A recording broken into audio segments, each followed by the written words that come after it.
Canada nears record low unemployment rate in February. Statistics Canada's February Labour Force Survey reports that unemployment in Canada dropped to 5.5% last month, lower than in February 2020. Canada's labour force made a full recovery in February as Omicron-related public health measures lifted in several provinces. Statistics Canada measured Canada's labour market performance during the week of February 13 to 19.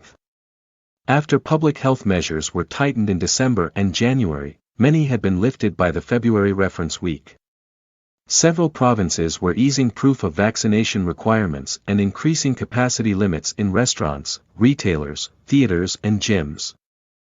Unemployment had fallen below its pre-COVID-19 level for the first time, down to 5.5%. Before the pandemic, in February 2020, the unemployment rate was 5.7%. The record unemployment rate was 5.4% in May 2019. On a seasonally unadjusted basis, the total immigrant unemployment rate was 5.7% in February, compared to 5.9% in February 2020. Employment in February more than offset losses from stricter public health measures in January. Canada added 337,000 jobs in February. Gains were most notable in the accommodation and food services, and information, culture and recreation industries. Increases were widespread across provinces and demographic groups.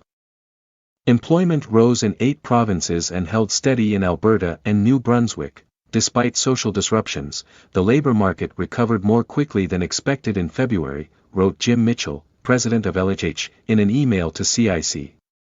As we emerge from the pandemic, we've also seen a continued reduction in overall layoffs this month. Employers across the country are looking to retain talent, with employment rates returning to pre-COVID levels for the first time. The overall employment rate, or the proportion of the population aged 15 and older who were employed, rose to 61.8% in February, the first time it has returned to its pre-COVID-19 level.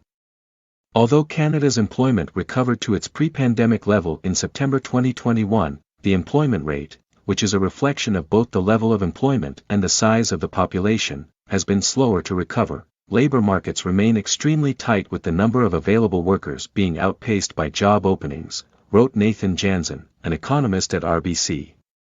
A shrinking pool of available workers is making it difficult for businesses to hire across industries, including the accommodation and food services sector, where employment is still well below pre-pandemic levels.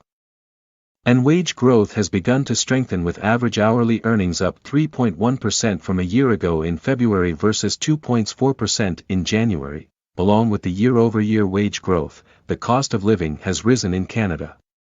According to the Consumer Price Index, Canadian inflation in January surpassed 5% for the first time since September 1991, rising 5.1% on a year-over-year basis.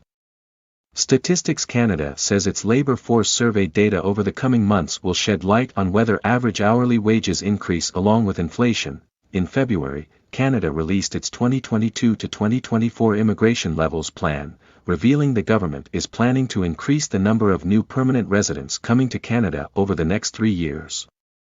The increased targets are a recognition of the labour shortages plaguing many sectors of the Canadian economy, wrote Liam Daly, an economist at the Conference Board of Canada. Over the course of the pandemic, job vacancies in Canada have surged. Amid pandemic disruption to international mobility, the government has increasingly relied on converting the status of temporary residents located in Canada to permanent residents. While status conversion will remain an important channel for immigration, many temporary workers are already in employment. Given the pressing need to address labor scarcity, it is important that the government works to increase immigrant landings from outside Canada. In the end, I would like to request you please like the video and subscribe Canada Immigration Explore YouTube channel, and also share this video to your friends and family members for Canada immigration updates. Thank you, see you in the next video, take care.